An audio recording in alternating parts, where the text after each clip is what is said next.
ಹಿಂದೂ ಶ್ರದ್ಧಾ ಕೇಂದ್ರಕ್ಕೆ ಅನ್ಯಮತೀಯರಿಗೆ ಪ್ರವೇಶವಿಲ್ಲ. ಜೊತೆಗೆ ಹಿಂದೂಯೇತರರ auto, taxi ಸೇರಿ ಎಲ್ಲ ವಾಹನಕ್ಕೆ ನಿರ್ಬಂಧ ಹೇರಿದ್ದ ಬೋರ್ಡ್ ಈಗ ವಿವಾದಕ್ಕೆ ಕಾರಣವಾಗಿದೆ.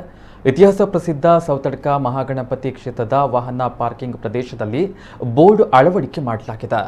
ದಕ್ಷಿಣ ಕನ್ನಡ ಜಿಲ್ಲೆಯ ಬೆಳ್ತಂಗಡಿ ತಾಲೂಕಿನ ಇತಿಹಾಸ ಪ್ರಸಿದ್ಧ ಸೌತಡ್ಕ ಮಹಾಗಣಪತಿ ಕ್ಷೇತ್ರದ ವಾಹನ ಪಾರ್ಕಿಂಗ್ ಪ್ರದೇಶದಲ್ಲಿ ವಿಶ್ವ ಹಿಂದೂ ಬಜರಂಗ ದಳ ಹಿಂದೂ ಜಾಗರಣ ವೇದಿಕೆ ಕೊಕ್ಕಡ ಹೆಸರಿನ ಪ್ರಕಟಣೆಯ ಬೋರ್ಡ್ನಲ್ಲಿ ಹಿಂದೂಗಳ ಶ್ರದ್ಧಾ ಕೇಂದ್ರವಾದ ನಮ್ಮ ಊರಿನ ಪುಣ್ಯಕ್ಷೇತ್ರ ಸೌತಡ್ಕದಲ್ಲಿ ಅನ್ಯ ಕೋಮಿನವರು ಪ್ರವೇಶ ಮಾಡಿ ಭಕ್ತಾದಿಗಳನ್ನ ಲವ್ ಜಿಹಾದ್ ಹಾಗೂ ದುಷ್ಕೃತ್ಯ ನಡೆಸಿರುವುದು ಕಂಡು ಬಂದಿರುವುದರಿಂದ ಹಿಂದೂಯೇತರ ಜನರ ಆಟೋ ಮತ್ತು ಟ್ಯಾಕ್ಸಿ ಇನ್ನಿತರ ಯಾವುದೇ ವಾಹನಗಳ ಪ್ರವೇಶಕ್ಕೆ ನಿರ್ಬಂಧ ಹೇರಲಾಗಿದೆ.